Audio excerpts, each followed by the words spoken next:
राजस्थान के चूरू में विजय संकल्प रैली को संबोधित करते हुए पीएम मोदी ने कांग्रेस पर एक के बाद एक बाउंसर मारे। उन्होंने सचिन पायलट और अशोक गहलोत के बीच सीएम पद को लेकर चल रहे तनाव का भी जिक्र किया।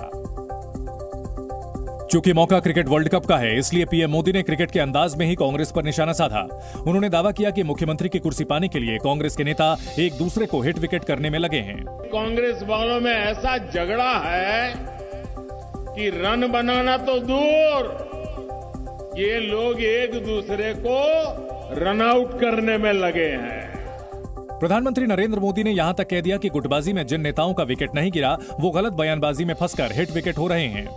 जो बच्चे हैं वो महिलाओं और अन्य मुद्दों पर गलत बयान देकर हिट विकेट किए जा रहे हैं। वहीं कांग्रेस नेताओं पर उन्होंने रिश्वत देकर सत्ता में बने रहने का भी आरोप लगाया। साथ ही दावा किया कि जब कांग्रेस की पूरी टीम खराब है तो ये जनता का भला नहीं कर सकते। वहीं हिंदुत्व के मुद्दे पर भी प्रधानमंत्री नरेंद्र मोदी का रुख बेहद आक्रामक दिखा। पीएम मोदी ने यहां तक आरोप लगाया कि राजस्थान में भगवान का नाम लेना तक मुश्किल हो गया है और उन्होंने इसके लिए सीधे तौर पर राजस्थान की कांग्रेस सरकार को जिम्मेदार माना। पीएम मोदी ने सबका साथ सबका विकास वाले अपने मूल मंत्र को दोहराते हुए यहां तक आरोप लगा दिया कि राजस्थान में एक वर्ग को टारगेट किया जा रहा है। कांग्रेस है जो अपने राज्य में यहां शोभा यात्राएं तक निकलने नहीं देती।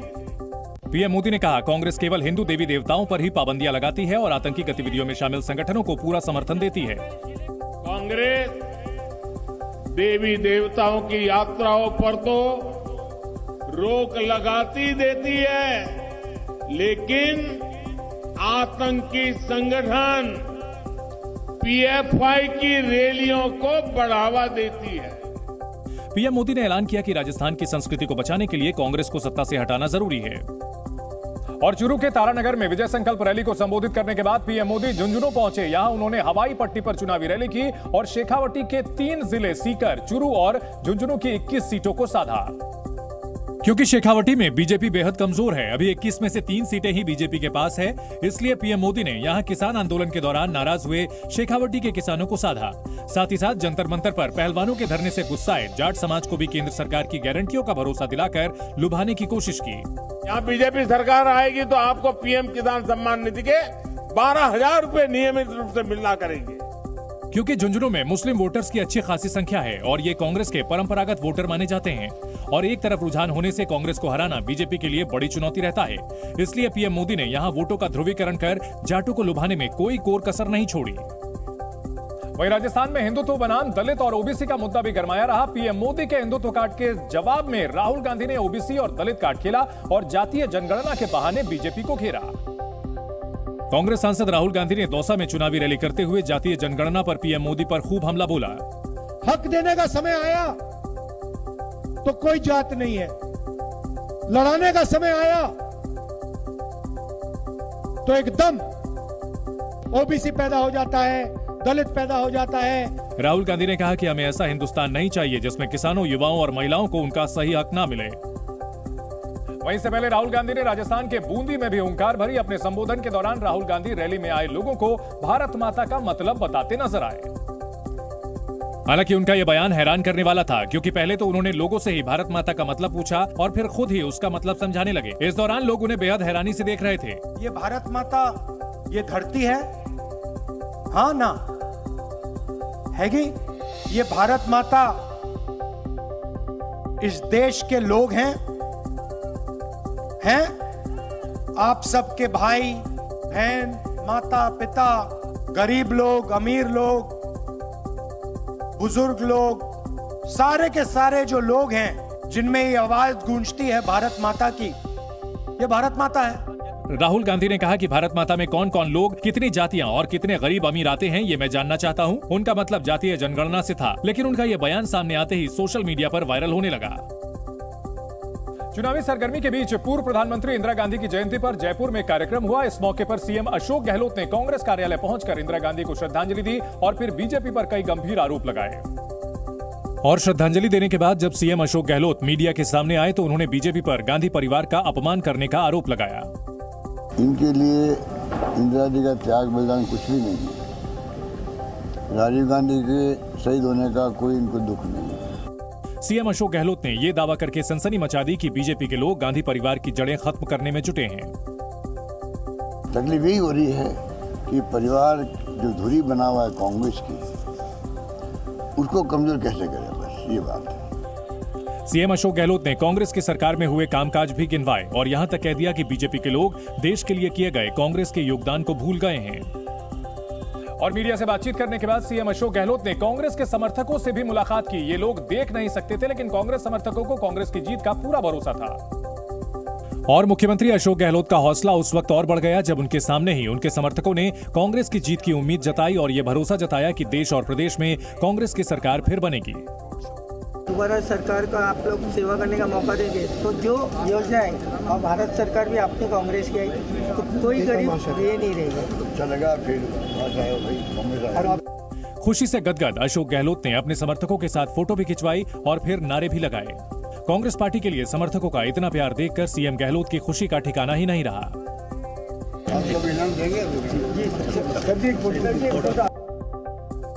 राजस्थान में विधानसभा चुनाव में उम्मीदवारों से जुड़ी कई रोचक जानकारियां सामने आ रही हैं। ये जानकारियां प्रत्याशियों ने अपने चुनावी हलफनामे में बताई हैं।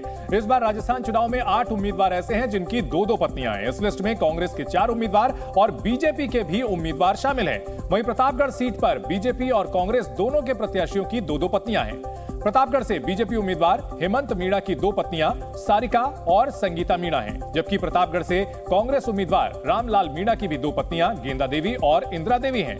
वहीं उदयपुर के वल्लभनगर से बीजेपी उम्मीदवार उदयलाल डांगी की भी 2 पत्नियां हैं, जबकि उदयपुर जिले की ही खेरवाड़ा सीट से कांग्रेस प्रत्याशी दयाराम परमार की 2 पत्नियां हैं, जिनके नाम कमला और अमृता हैं। उदयपुर की झाड़ोल सीट से बीजेपी प्रत्याशी बाबूलाल खराड़ी ने भी 2 पत्नियों की जानकारी दी है, जबकि बांसवाड़ा की गढ़ी सीट से बीजेपी प्रत्याशी कैलाश चंद्र की 2 पत्नियां संतु और सविता हैं। किशनपोल विधानसभा से कांग्रेस प्रत्याशी अमीनुद्दीन कागजी की 2 पत्नियां हैं। हलफनामे के मुताबिक रेशमा और मोनिका शर्मा उनकी पत्नियां हैं। बांसवाड़ा की घाटोल सीट से कांग्रेस उम्मीदवार नानालाल नीनामा ने भी 2 पत्नियों की जानकारी दी है।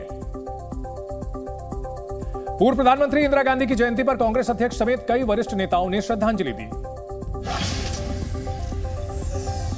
दिल्ली में शक्ति स्थल पर कांग्रेस के राष्ट्रीय अध्यक्ष मल्लिकार्जुन खड़गे, कांग्रेस नेता सोनिया गांधी, राहुल गांधी और कांग्रेस महासचिव केसी वेणुगोपाल ने पुष्पांजलि अर्पित कर श्रद्धांजलि दी। उत्तर प्रदेश के मुख्यमंत्री योगी आदित्यनाथ ने वृंदावन पहुंचकर बांके बिहारी मंदिर में पूजा अर्चना की। उन्होंने प्रदेश की जनता के कल्याण की कामना की। ब्लॉकबस्टर फिल्म धूम और धूम 2 के डायरेक्टर संजय गढ़वी का आज निधन हो गया। सुबह मॉर्निंग वॉक के दौरान उन्हें हार्ट अटैक आया था, जिसके बाद उन्हें अस्पताल ले जाया गया, जहां उन्हें मृत घोषित कर दिया गया। छत्तीसगढ़ के बिलासपुर में तेज रफ्तार ट्रक ने बाइक को टक्कर मारी। हादसे में बाइक सवार युवक की मौके पर ही मौत हो गई। हादसे में 2 लोग घायल हैं। चुनावी राज्य राजस्थान की हॉट सीट उदयपुर पर्यटन के लिए विश्व प्रसिद्ध है और यहां के राजनेता भी सुर्खियों में रहते हैं। उदयपुर में जनता का क्या मूड है, इसका जायजा लिया जी न्यूज की टीम ने। जहां जनता की मिलीजुली राय सामने आई, कुछ लोग बीजेपी के पक्ष में दिखे तो कुछ लोग कांग्रेस के काम से खुश नजर आए। 2018 में बीजेपी के गुलाबचंद कटारिया ने कांग्रेस के कद्दावर नेता गिरिजा व्यास को हराया था, लेकिन उनके राज्यपाल बनने की वजह से ताराचंद जैन को टिकट दिया गया, जिनका मुकाबला कांग्रेस उम्मीदवार गौरव वल्लभ से है। बीजेपी उम्मीदवार ताराचंद ने उदयपुर का विकास न हो पाने के पीछे कांग्रेस को जिम्मेदार ठहराया।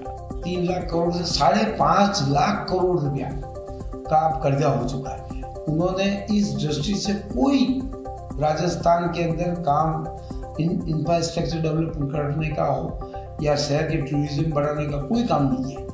फोकट के काम देकर पिछले 6 महीनों से, 4.5 वर्षों में नहीं, 6 महीनों से वो देख रहे कैसे वोट मिले। राजस्थान गिरवे रखना पड़े तो रखने को तैयार है जरा सा। ताराचंद ने कहा कि 5 साल में सरकार बदलने से भी विकास के काम रुके। कांग्रेस ने इस बार उदयपुर शहर सीट के लिए अपना बड़ा चुनावी दांव चलाया। किसी स्थानीय नेता को टिकट न देते हुए अपने प्रवक्ता गौरव वल्लभ को पैराशूट उम्मीदवार के तौर पर चुनावी मैदान में उतार दिया, जिसके बाद से गौरव भी उदयपुर के चक्कर लगा रहे हैं ताकि जमीनी स्तर पर वो अपनी पैठ को मजबूत बना सके। गौरव वल्लभ ने उदयपुर सीट से अचानक टिकट मिलने पर खुशी जताई और दावा किया कि स्थानीय कार्यकर्ताओं में इस फैसले से कोई नाराजगी नहीं है। कांग्रेस पार्टी ने मुझे यहाँ पे आने का नेतृत्व देने के एक लायक समझा, इसके लिए मैं आभारी हूँ। मैं यकीन मानिए, मैं इस मिट्टी की सौगंध खा के कहता हूँ कि उदयपुर के मान सम्मान में अगर 1.1% भी कोई प्रॉब्लम आई तो जीवन में अपना मुंह नहीं दिखाऊंगा। गौरव वल्लभ ने उदयपुर के पर्यटन स्थल होने के बाद भी बढ़ी गंदगी पर बीजेपी विधायकों को घेरा। उदयपुर का जो पिछले 20 साल में कुशासन हुआ है, आपको जान के आश्चर्य होगा कि यहाँ मेंस चौराहे के बीच के अंदर टॉयलेट बनाए, पत्थर के डस्टबिन बनाए। ये कौन लोग थे जिन्होंने आज उदयपुर को स्वच्छता में देश में 122वें स्थान पे रख दिया। गौरव वल्लभ की पत्नी और बेटी दोनों का जन्म उदयपुर में हुआ। उनकी बहन की शादी भी इसी शहर में हुई और 25 सालों से उनका स्थायी पता उदयपुर ही है। उदयपुर को झीलों और बावड़ियों के शहर के नाम से भी जाना जाता है, लेकिन बरसों पुराने पानी के ये संसाधन अब अपना अस्तित्व खोते जा रहे हैं। जी न्यूज की टीम जब पुराने उदयपुर शहर के अंबाजी मंदिर के बावड़ी के पास पहुंची तो वहां कचरे का ढेर दिखा। जहां 35 साल पुराने प्राकृतिक जल स्रोतों से इतनी बदबू आ रही थी कि वहां खड़े होना भी मुश्किल हो गया। कुछ लोग पानी के इन संसाधनों के बचाव में भी लगे हैं, लेकिन किसी तरह की मदद न मिलने से वो भी परेशान नजर आए। पर निगम की नींद नहीं उड़ती। हमने 2 से 3 बार उनको ज्ञापन दिया कि आप बावड़ियों को साफ करें। उसमें लोग पहले जो पानी पीते थे, आज मतलब आप सोचें कि पानी पीना तो दूर, मतलब एक इस तरफ से इस रोड से निकलना भी दूषित माना जा रहा है। आती है। बताया गया कि 2004 में बिछाई गई सीवरेज लाइन में हुए लीकेज की वजह से बावड़ियों का पानी दूषित हो गया। सीवर के रिसाव की वजह से उदयपुर की कई बावड़ियां इस सत्यानाश हो चुका है। जहां से पीने के पानी की सप्लाई होती थी, आज अम्मा माता की बावड़ी है, माँ जी की बावड़ी है, हरविंद जी के खुले की बावड़ी है। इन सभी बावड़ियों की हालत ऐसी है, वो सीवर से भरी हुई है। इलाके के लोगों ने कहा कि किसी भी सरकार ने बावड़ियों की सुध नहीं ली और जो पार्टी इसकी देखरेख का वादा करेगी उसे ही वो वोट देंगे। उदयपुर के लोगों के मुताबिक वहां गंदगी, सीवरेज और ट्रैफिक की समस्या सबसे ज्यादा है, जो सालों से चली आ रही है, लेकिन आती जाती सरकारों में से किसी ने भी इन परेशानियों का हल नहीं निकाला, जिसकी वजह से उदयपुर के लोग आज भी इन समस्याओं से जूझ रहे हैं। लोगों ने बताया कि उदयपुर के स्मार्ट सिटी के दावे फेल हो चुके हैं और पूरे शहर में गंदगी का अंबार लगा हुआ है। एक टाइम पे नंबर 1 था उदयपुर। आज उदयपुर की हालत इतनी गंदी हो चुकी है कि जगह जगह आप जाओ तो कचरा, कूड़ा, पानी, गंदगी, बहुत ज्यादा समस्या हो रही है। स्मार्ट सिटी बिल्कुल फेल हो चुकी है, बिल्कुल जीरो। उदयपुर में ट्रैफिक की समस्या से निपटने के लिए 15 साल पहले रेलवे स्टेशन से एक नए फ्लाईओवर को बनाने का प्रस्ताव पारित हुआ था, लेकिन वो भी आज तक नहीं बन पाया। नए रेलवे स्टेशन लेकर के कोर्ट छोड़ा तक था, लेकिन दबाव के कारण, वहाँ के जो वोटरों के दबाव के कारण, जो वहाँ के ये सारे दुकानदारों के दबाव के कारण वो फ्लाईओवर नहीं बन सका, जिससे ये सारी ट्रैफिक की जो प्रॉब्लम वो कंटिन्यू चली रही है। लोगों ने आरोप लगाया कि उदयपुर में ट्रैफिक जाम से परेशान जनता कुछ बोल नहीं पा रही, क्योंकि उनके सुनने वाला कोई है ही नहीं। उदयपुर में कई सालों से हाईकोर्ट की बेंच की मांग भी जारी है, लेकिन सरकारें बदलने की वजह से वो मांग भी आज तक सिर्फ मांग बनी हुई है। लोगों ने उम्मीद जताई कि इस बार शायद उनकी ये मांग पूरी हो, क्योंकि अब तक इस मुद्दे पर सिर्फ लोगों को वादे ही मिले। उदयपुर के लोगों ने आरोप लगाया कि हाईकोर्ट की बेंच का मामला सिर्फ सियासी कारणों की वजह से पूरा नहीं हो पाया, क्योंकि यहाँ एक हाईकोर्ट बेंच की मांग कई सालों से चल रही है, तो उसको गवर्नमेंट ने आज तक पूरा नहीं किया। कभी बीजेपी गवर्नमेंट आती है तो केंद्र में कांग्रेस होती है, कांग्रेस होती है तो बीजेपी होती है। इस तरह के दोनों ने इसको उलझाया हुआ है। इसको पर्टिकुलर ये देखते हैं हम कि एक वर्चस्व है जोधपुर के एडवोकेट्स का। लोगों ने यह भी आरोप लगाया कि विकास के मामले में भी उदयपुर काफी पिछड़ गया। विकास नहीं मिल पाया। दुनिया का नंबर 1 शहर है उदयपुर, लेकिन आज आप गली मोहल्ले में घूमोगे तो आपको लगेगा कि अपन ये नंबर 1 शहर ऐसा होता है। जो विकास होना चाहिए था वैसा विकास हुआ नहीं है। बताया गया कि स्मार्ट सिटी होने के बाद भी उदयपुर में रात 10 बजे के बाद खाना नहीं मिलता। सिर्फ विकास के मुद्दे ही नहीं, इस चुनाव से उदयपुर के एक परिवार को इंसाफ की आस भी है। ये परिवार कन्हैया लाल का है, जिनकी करीब 1.5 साल पहले उन्हीं की दुकान में गला रेतकर कुछ लोगों ने हत्या कर दी थी, क्योंकि उन्होंने बीजेपी नेता नुपुर शर्मा के समर्थन में सोशल मीडिया पर एक पोस्ट की थी। मामले में गिरफ्तार आरोपियों को अब तक सजा न होने से कन्हैया लाल का परिवार इंसाफ के इंतजार में है और इस चुनाव में उनके लिए मुख्य मुद्दा परिवार के लिए इंसाफ है। जो मेन मुद्दा था कि उन लोगों को सजा कब मिलेगी, बस वही वादा अभी तक पूरा नहीं हुआ है और हम उसी इंतजार में है कि कब उन लोगों को फांसी की सजा मिले। परिवार को उम्मीद है कि चुनावी मौसम में नेताओं की उनसे मुलाकात होगी, जिनसे वो इंसाफ की गुहार लगाएंगे। कोई भी नेक्स्ट पार्टी आवे वो बस हमारी मतलब जो इच्छा है वो हमारी पूरी कर दे बस, और हमारी इच्छा खाली एक ही है कि उनको जल्द से जल्द हमको न्याय मिलना चाहिए। और अब कोई भी पार्टी आए बस उनको जल्द से जल्द न्याय दे दे, बस हमारी यही आखिरी इच्छा है। इंसाफ के इंतजार में बैठे बड़े बेटे ने प्रतिज्ञा भी की है कि आरोपियों को सजा न मिलने तक वो कन्हैया लाल की अस्थियों को नदी में प्रवाहित नहीं करेंगे, न पैरों में चप्पल पहनेंगे और न ही वो अपने बाल कटाएंगे। उत्तर प्रदेश में किसी भी उत्पाद पर हलाल सर्टिफिकेशन पर पूरी तरह से योगी सरकार ने पाबंदी लगा दी है। शनिवार को लगाई गई ये पाबंदी खाद्य उत्पाद के साथ ही दवाओं पर भी लागू होगी। जिसमें उत्पाद के निर्माण, भंडारण, वितरण और बेचने पर पूरी तरह से प्रतिबंध रहेगा, लेकिन विदेश भेजे जाने वाले उत्पाद के लिए छूट रहेगी। इस संबंध में खाद्य सुरक्षा एवं औषधि प्रशासन विभाग की तरफ से एक आदेश भी जारी कर दिया गया।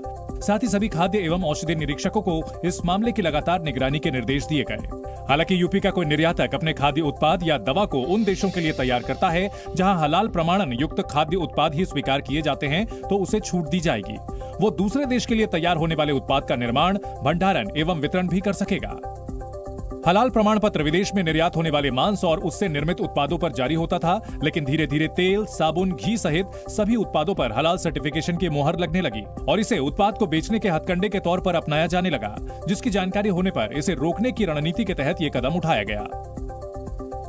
हलाल सर्टिफिकेट जारी करने वाली जिन मुस्लिम संस्थाओं के खिलाफ लखनऊ में एफआईआर दर्ज हुई, उसमें से एक मुंबई के भेंडी बाजार इलाके में मौजूद जमीयत उलमा हलाल फाउंडेशन भी शामिल है, जहां से बीते कई सालों से हलाल सर्टिफिकेट जारी किया जा रहा है। काफी पुरानी इस 3 मंजिला इमारत के दफ्तर में मौजूद कर्मचारियों से जब फाउंडेशन के खिलाफ दर्ज हुए केस के बारे में बात करने की कोशिश की गई तो उन्होंने इससे इनकार कर दिया। ये एक छोटा सा दफ्तर आप देख रहे हैं जो कि ग्राउंड फ्लोर पर है और इसके ऊपरी 2 मंजिलें हैं जहां पर ये जो सर्टिफिकेशन का काम है वो बीते कई सालों से किया जाता रहा है। लेकिन फिलहाल यहाँ पर जो स्टाफ मेंबर्स हैं उन्होंने बात करने से साफ इनकार कर दिया है। वहीं संस्था के प्रमुख से भी जब बात हुई तो उन्होंने आरोपों को सिरे से नकार दिया, साथ ही सरकारी नोटिस मिलने से भी इनकार कर दिया। इस पूरी संस्था के जो हेड हैं, जो डायरेक्टर हैं, उनसे जब हमारा संपर्क हुआ तो उन्होंने इस बात का जिक्र किया कि इससे पूरे मामले को लेकर उन तक अब तक किसी भी प्रकार से सरकारी नोटिस नहीं दिया गया है, लेकिन जो भी आरोप उनके खिलाफ लगाए जा रहे हैं वो बेबुनियाद हैं और गलत हैं। जमीयत उलमा हलाल फाउंडेशन की तरफ से दावा किया गया कि एफआईआर में लगाए गए सभी आरोप बेबुनियाद हैं। हलाल सर्टिफिकेट के नाम पर इकट्ठा हो रही कमाई पर आतंकवादी संगठनों और राष्ट्र विरोधी गतिविधियों की फंडिंग के भी आरोप लगाए जा रहे हैं। केस दर्ज होने के बाद विश्व हिंदू परिषद ने पूरे देश में इसकी जांच की मांग की है। साथ ही इस बात का दावा भी किया कि सर्टिफिकेशन के जरिए जो कमाई होती है उसे देश के खिलाफ इस्तेमाल किया जाता है। वीएचपी नेताओं ने इसे पीएफआई की तरह जांच कराकर प्रतिबंध लगाने की मांग की। जैसे पीएफआई की जांच करा के बैन कराया गया, ऐसे पूरे देश के अंदर इसकी जांच करा के इसको बैन कराया जाए ताकि देश के अंदर देश विरोधी गतिविधियों को होने से रोका जा सके। इस बीच बीजेपी नेताओं ने भी दावा किया कि यूपी सरकार जनता के हित में जो जरूरी होगा वो कदम उठाएगी। हमारी सरकार जनता के लिए, नागरिकों के हित में जो भी कदम उठाए जा सकते हैं उनके सारे विषयों को ध्यान में रखते हुए हमारी सरकार कदम उठा रही है और इसमें इस तरह के निर्णय को कोई राजनीतिक दृष्टि से देखना उचित नहीं। भूपेंद्र चौधरी ने विपक्ष को इस मामले में राजनीति न करने की नसीहत भी दी। इस बीच हलाल सर्टिफिकेशन मामले पर सियासत भी तेज हो गई। समाजवादी पार्टी ने आरोप लगाया कि इस मुद्दे को लेकर बीजेपी की सरकार यूपी में अपने चुनावी हितों के लिए राजनीति कर रही है, जिससे उसे बचना चाहिए। समाजवादी पार्टी के नेता स्वामी प्रसाद मौर्य ने आरोप लगाया कि योगी सरकार हिंदू मुसलमानों के बीच नफरत फैला रही है। ये हलाला कह करके केवल हिंदू मुसलमानों में नफरत का बीज बोकर अपनी चुनावी बतरनी पार करने के लिए जो गंदा खेल खेल रहे हैं, इससे इनको बचना चाहिए। इस फैसले के बाद कांग्रेस भी समाजवादी पार्टी के सुर में सुर मिलाती नजर आई। कांग्रेस ने योगी सरकार पर धर्म की राजनीति करने का आरोप लगा दिया। ये योगी सरकार का काम है, कैसे बंटवारा हो, कैसे आपस में लोगों के मतभेद हो, इनका काम है। इस दौरान कांग्रेस ने योगी सरकार पर किसानों और युवाओं के हितों में काम न करने का आरोप भी लगा दिया। उम्र बढ़ाने के लिए कसरत, जॉगिंग जैसी शारीरिक गतिविधियों को बेहद असरदार माना जाता है। साल 2011 में दौड़ने का फायदा जानने के लिए एक स्टडी की गई। ताइवान में 4 लाख से ज्यादा लोगों पर यह स्टडी की गई, जिसमें और दौड़ने से लेकर तेज चलने वाली शारीरिक गतिविधियों पर ध्यान दिया गया और पाया कि नियमित रूप से 5 मिनट की दौड़ लगाने से लोगों का जीवन काल 15 मिनट की सैर करने के बराबर बढ़ जाता है। स्टडी में यह भी पता चला कि नियमित 25 मिनट की दौड़ लगाना और 105 मिनट की सैर बेहद फायदेमंद है और इससे अगले 8 साल के दौरान मृत्यु का जोखिम करीब 35% कम हो जाता है। 2014 में आयोवा स्टेट यूनिवर्सिटी ने भी इसी तरह की एक स्टडी की थी, जिसमें पाया गया कि नियमित तौर से 9 किलोमीटर प्रति घंटे से जॉगिंग करने वाले दूसरों से 30% ज्यादा फिट थे। उत्तर प्रदेश के मुख्यमंत्री योगी आदित्यनाथ ने खालसा चौक का उद्घाटन किया। लखनऊ में आलमबाग की टेढ़ी पुलिया पर सीएम योगी ने खालसा चौक का लोकार्पण किया। इस मौके पर उन्होंने कहा कि सिख गुरुओं का बलिदान हमेशा याद किया जाएगा। यूपीएसटीएफ ने ग्रेटर नोएडा वेस्ट की महागुन माईवुड्स और गाजियाबाद की विंडसर सोसाइटी के फ्लैट में चल रहे फर्जी कॉल सेंटर का भंडाफोड़ किया है। टीम ने 24 आरोपियों को गिरफ्तार किया, साथ ही आरोपियों के कब्जे से 9 कार समेत लाखों रुपए बरामद किए।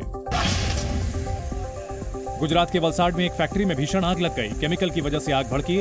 फायर ब्रिगेड की 5 गाड़ियों ने आग पर काबू किया।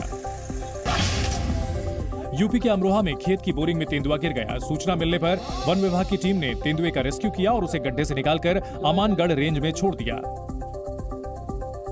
अयोध्या में बन रहे भव्य राम मंदिर में रामलला की ऐसी दिव्य मूर्ति स्थापित की जाएगी जिसके दर्शन अब तक कहीं नहीं हुए होंगे। भगवान राम की मूर्ति तैयार कर रहे मूर्तिकारों ने यह दावा किया है और कहा कि राम मंदिर में भगवान राम की ऐसी मूर्ति स्थापित की जाएगी जिसे पहले कहीं नहीं देखा गया होगा। यहां तक कि इंटरनेट पर भी रामलला की ऐसी तस्वीर नहीं होगी जैसी राम मंदिर में विराजमान होगी। मूर्तिकारों ने बताया कि श्री राम का शास्त्रों में जो वर्णन है उसे ध्यान में रखकर उनका स्वरूप तैयार किया जा रहा है, जिससे कि भगवान प्राकट्य रूप में जो भी दर्शन करे वो प्राकट्य रूप में दर्शन हो। ऐसा कभी न हुआ न होगा। बताया गया कि गर्भगृह में श्री राम के साथ उनके छोटे भाई भरत, लक्ष्मण, शत्रुघ्न और राम भक्त हनुमान भी विराजमान होंगे। साथ ही श्री राम का बाल रूप भी दिखाई देगा। 5 साल का बेटे के रूप में हमको ये मूर्ति निर्माण के लिए आदेश दिया गया है। 3 मूर्तिकार अलग अलग जगह पर मूर्तियों का निर्माण कर रहे हैं और नवंबर के आखिर तक इन्हें पूरा कर लिया जाएगा। वक्त है एक छोटे से ब्रेक का। ब्रेक के बाद आपको दिखाएंगे गाजा में हमास पर इजराइल का कहर। 44 दिनों से जारी जंग में इजरायली सेना ने गाजा स्थित आतंकी संगठन हमास के सैकड़ों ठिकानों को तबाह कर दिया। रिहायशी इलाकों में बने हमास के अड्डों के साथ जमीन के अंदर बनाई गई खुफिया सुरंगों को चुन चुन करके तबाह किया गया है। लेकिन इजराइल डिफेंस फोर्सेस का ऑपरेशन सोर्ड्स ऑफ आयरन यही नहीं थमा। इजरायली फौज ने एक बार फिर हमास के ठिकानों पर बम और मिसाइलें बरसाई। इजरायली वायुसेना के फाइटर जेट्स और आर्टिलरी यूनिट ने ऐसा हमला किया कि गाजा का आसमान आग के गोले में तब्दील हो गया। इजराइल के लड़ाकू विमानों ने गाजा के जबालिया, बेत लहिया और जेटॉन स्थित हमास के ठिकानों पर रात भर बम बरसाए। इजराइल ने ये एयर स्ट्राइक उस वक्त की जब ग्राउंड फोर्सेज नॉर्थ गाजा के जबालिया और जेटॉन में अंदर तक घुसने की कोशिश कर रहे थे। मतलब ये कि इजरायली वायुसेना ग्राउंड फोर्सेज को कवर फायर दे रही थी। इसी बीच इजरायली सेना की नहाल ब्रिगेड नॉर्थ गाजा के जबालिया शहर की ओर कूच करती नजर आई। इजरायली सेना टैंक और एयर सपोर्ट सिस्टम के साथ जबालिया में मौजूद हमास के ठिकानों को कुचलने के इरादे से आगे बढ़ती दिखी। इजरायली सेना ने एक वीडियो भी रिलीज किया जिसमें दिखा कि इजराइल डिफेंस फोर्सेस की पैदल सेना और बख्तरबंद गाड़ियां मलबे में तब्दील हो चुके जबालिया शहर में घुस गई। जबालिया में घुसते ही ऑटोमेटिक हथियारों और अटैक डॉग्स के साथ मौजूद इजरायली जवानों ने मोर्चा संभाल लिया और घरों की छतों से गोलियां बरसाते हमास के आतंकियों पर धावा बोल दिया। इस दौरान इजरायली फौज ने हमास के एक अड्डे को बम धमाके से उड़ा दिया, जिसके बाद चारों तरफ धूल और धुएं का गुबार छा गया। जिस वक्त इजराइल की थल सेना जबालिया में रेड कर रही थी, ठीक उसी दौरान इजरायली नेवी भी समंदर से हमास के ठिकानों पर बारूद बरसाती नजर आए। वहीं इजरायली फौज ने नॉर्थ गाजा में मौजूद अल शिफा अस्पताल की घेराबंदी को और ज्यादा मजबूत कर दिया। अस्पताल के आसपास के इलाकों को सील करने के साथ साथ वहां सैनिकों की तादाद भी बढ़ा दी गई। यही नहीं, इजरायली सेना ने अस्पताल में शरण लिए हुए फिलिस्तीनियों को वहां से साउथ गाजा की ओर जाने का फरमान सुनाया, जिसके बाद वहां रह रहे लोग, मरीज और अस्पताल का स्टाफ सफेद झंडे लेकर निकलता नजर आया, जबकि लोगों के पीछे इजरायली टैंक मोर्चा संभालते दिखे। इजरायली फौज ने कहा कि उसने अस्पताल के स्टाफ, मरीजों और दूसरे लोगों को साउथ गाजा जाने का सेफ पैसेज दे दिया है। בוקר נענינו לבקשת הנהלת בית החולים שיפה ופתחנו ציר מאובטח למעבר אזרחים ששהו בבית החולים דרומה.